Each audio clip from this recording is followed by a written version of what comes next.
തിരിച്ചടി ഭയന്ന ട്രംപ് പ്രഖ്യാപിച്ച നികുതി വർധനവ് നടപ്പിലാക്കുന്നത് US വീണ്ടും നീട്ടി. കാനഡയ്ക്കും മെക്സിക്കോയ്ക്കും നികുതി ഏർപ്പെടുത്തുന്നതാണ് നീട്ടിവെച്ചത്. കഴിഞ്ഞ ദിവസം അമേരിക്കൻ മദ്യം കാനഡയിൽ നിരോധിച്ചതും US ഉൽപ്പന്നങ്ങൾക്ക് നികുതി കൂട്ടിയതുമടക്കം US പ്രതീക്ഷിച്ചതിലധികം തിരിച്ചടിയാണ് ഈ രാജ്യത്തിൽ നിന്നും ഉണ്ടാകുന്നത്. ഇരു അയൽരാജ്യങ്ങൾക്കുമെതിരെ താരിഫ് നടപ്പിലാക്കുമെന്ന ട്രംപിന്റെ പ്രഖ്യാപനം ഓഹരി വിപണിയിൽ വലിയ ഇടിവിന് ഇടയാക്കിയിരുന്നു. അമേരിക്കൻ നയത്തിന് സമാന രീതിയിലുള്ള മറുപടിയുമായി കാനഡയും മെക്സിക്കോയും രംഗത്തെത്തിയതും സ്ഥിതിഗതികൾ കൂടുതൽ വഷളാക്കി. അമേരിക്കയിലേക്ക് അവശ്യ വസ്തുക്കൾ മിക്കതും ഇറക്കുമതി ചെയ്യുന്നത് കാനഡയിൽ നിന്നും മെക്സിക്കോയിൽ നിന്നുമാണ്. വിപണിയിലെ നികുതി വർധനവോടെ വിലക്കയറ്റമുണ്ടാകും. പകരം സ്വദേശി ഉൽപ്പന്നങ്ങൾ എത്തിക്കാൻ കഴിയാത്തതും നികുതി വർധനവ് നടപ്പിലാക്കുന്നത് നീട്ടിവെക്കാൻ മറ്റൊരു കാരണമാണ്.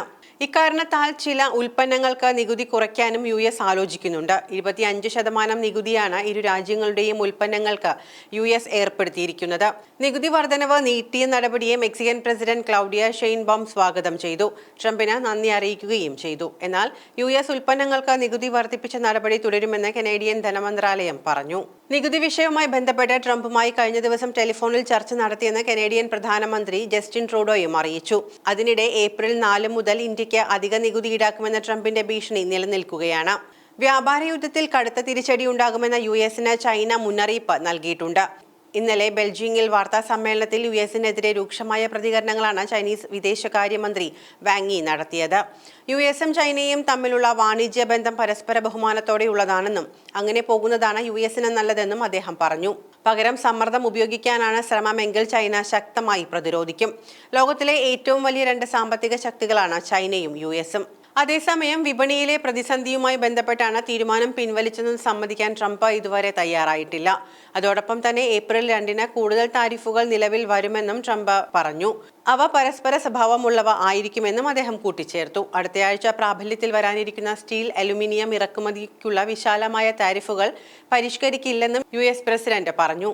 അമേരിക്കയ്ക്ക് നികുതി ചുമത്തുന്ന രാജ്യങ്ങൾക്ക് തങ്ങളും സമാനമായ രീതിയിൽ നികുതി ചുമത്തുമെന്ന് ട്രംപ് നേരത്തെ തന്നെ വ്യക്തമാക്കിയിരുന്നു. സമ്മർദ്ദം ഉപയോഗിക്കാനാണ് ശ്രമമെങ്കിൽ ചൈന ശക്തിയായി പ്രതിരോധിക്കും. നന്മയും തിന്മയും തമ്മിലുള്ള ഏറ്റുമുട്ടലാകും അതെന്ന് വാങ് യി പറഞ്ഞു. US-ന്റേത് കാട്ടുനിയമമാണെന്നും അവരുടെ താൽപര്യത്തിന് വേണ്ടി മാത്രം സമ്മർദ്ദം സൃഷ്ടിക്കുകയാണെന്നും ഒരു രാജ്യവും ചൈനയെ അടിച്ചമർത്താൻ നോക്കേണ്ടെന്നും നല്ല ബന്ധം സൃഷ്ടിക്കുന്നതാണ് പുരോഗതിക്ക് നല്ലതെന്നും അദ്ദേഹം പറഞ്ഞു. അധികാരത്തിലേറിയതിന് തൊട്ടു പിന്നാലെയായിരുന്നു കാനഡ, മെക്സിക്കോ തുടങ്ങിയ രാജ്യങ്ങളിൽ നിന്നുള്ള ഇറക്കുമതിക്ക് ട്രംപ് ആദ്യം തീരുവ ഏർപ്പെടുത്തിയത്. അനധികൃത കുടിയേറ്റം, ലഹരിക്കെതിരായ നടപടികൾ എന്നിവയിൽ ഇരു രാജ്യങ്ങളും വിട്ടുവീഴ്ച നടത്തിയെന്നും US-ന്റെ നിർദ്ദേശങ്ങൾ പാലിച്ചില്ലെന്നും ചൂണ്ടിക്കാണിച്ചായിരുന്നു നടപടി. ചൈനയ്ക്ക് 10% അധിക താരിഫ് പ്രഖ്യാപിച്ചു. എന്നാൽ മെക്സിക്കോയും കാനഡയും നികുതി ഒഴിവാക്കണമെന്ന് US-നോട് അഭ്യർത്ഥിച്ചു. കനേഡിയൻ പ്രധാനമന്ത്രി ജസ്റ്റിൻ ട്രൂഡോയും മെക്സിക്കൻ പ്രസിഡന്റ് ക്ലൗഡിയ ഷെയിൻബോമും ട്രംപുമായി നേരിട്ട് സംസാരിക്കുകയും അതിർത്തി സുരക്ഷ മെച്ചപ്പെടുത്തുന്നതിന് ഇരു രാജ്യങ്ങളും പുതിയ പദ്ധതികൾ തയ്യാറാക്കുമെന്ന് ട്രംപിന് ഉറപ്പു നൽകുകയും ചെയ്തു. ഇതോടെ തീരുവ 30 ദിവസത്തേക്ക് താൽക്കാലികമായി മരവിപ്പിച്ചിരുന്നു. എന്നാൽ തീരുമാനത്തിൽ മാറ്റമില്ലെന്നും ഇരു രാജ്യങ്ങളും തീരുവ നൽകണമെന്നും ചൊവ്വാഴ്ച നടന്ന പത്രസമ്മേളനത്തിൽ ട്രംപ് അറിയിക്കുകയായിരുന്നു.